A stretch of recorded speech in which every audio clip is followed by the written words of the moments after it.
So this was during the time you were working at Empire. You also were in a band. Oh yeah. Yeah, so, that was kind of the attraction, because the musicians could come in and they'd say, well, you know, what's new that we're going to like, that we should learn?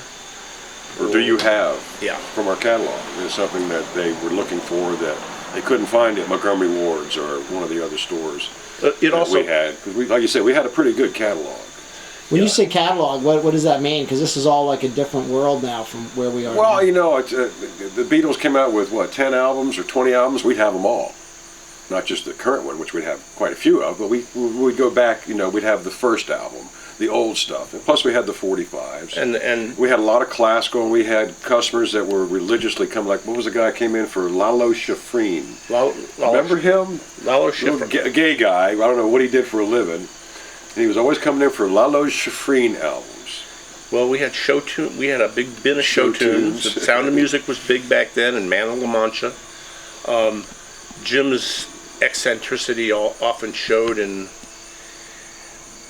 he had a foreign bin, and he prided himself on the fact that there was a series of records called Music of Depressed Lithuania, volumes 1 through 17. He had them all. And he had all of them. And he did it. He never sold one, but he had them all. That's right. But we didn't carry any of the imports. That was another thing.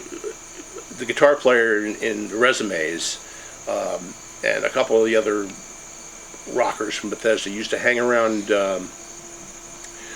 There's a record store on M Street in Georgetown. You go down Wisconsin and took a left on M, and it was right around the corner there. But they handled a lot of British imports, and there was like the John Mayall, Yardbirds, all the stuff from that was hitting in England before the British invasion really blew up here in '65 and '66. So did different stores specialize in different things, or was it just go whatever your market kind of dictated, or everybody was kind of? That's a good point.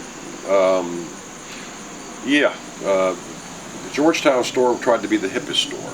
And so, yeah, talk about that. Maybe Empire was a chain, and there were these other chains. Like you said, everybody seemed to have a multiple. They weren't chains. Most of them were single stores. Variety Records had one store, didn't they? Or did they have two? Two. They had two.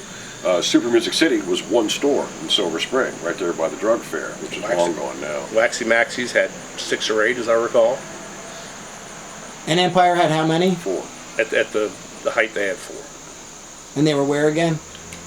Bethesda, Georgetown, Silver Spring, and Gaithersburg. So, Gene, when you came back from Vietnam, you went looking for a job, and then you wound up going to... I walked in the store cold to pick up a record and asked if they needed help, and talked to Jim and told him my story, and he said, well, yeah, I'll bring you in.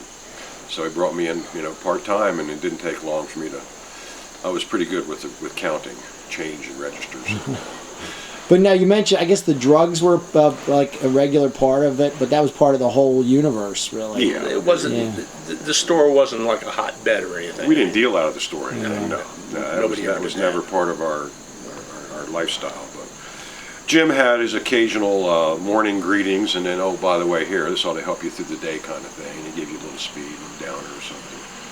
I don't recall ever doing any drugs at the store except for that. I don't remember smoking there at all, ever. I don't think so either. Yeah. So he, but it was kind of, but yeah, I guess it's that whole landscape. It was just such a, again, I kind of just, I'm trying to just capture it, through, the one thing is there's very few images. Did I ask you if there were any pictures of Empire that you've seen or that you've taken, or anybody who has pictures? I've gone, I can't find any. I don't have any. I don't think I do either.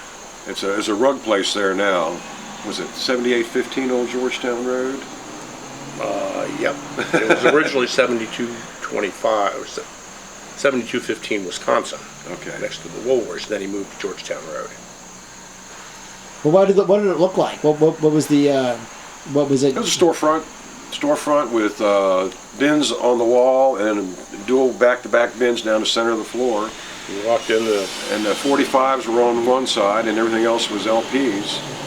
There were no DVDs or CDs back then, obviously. And in the back, he had a stroke of brilliance and Put a teen room in. put a thing called a teen room. Right.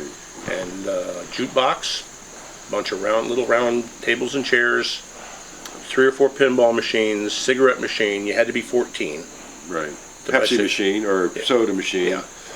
And the kids would come back there and Hang out and smoke and play pinball machines. it was kind of like a captive audience. It was kind of cool. And the kids came in, and that brought more kids in. So it became a perpetuating. It became like a place to hang out, in addition to buying your records.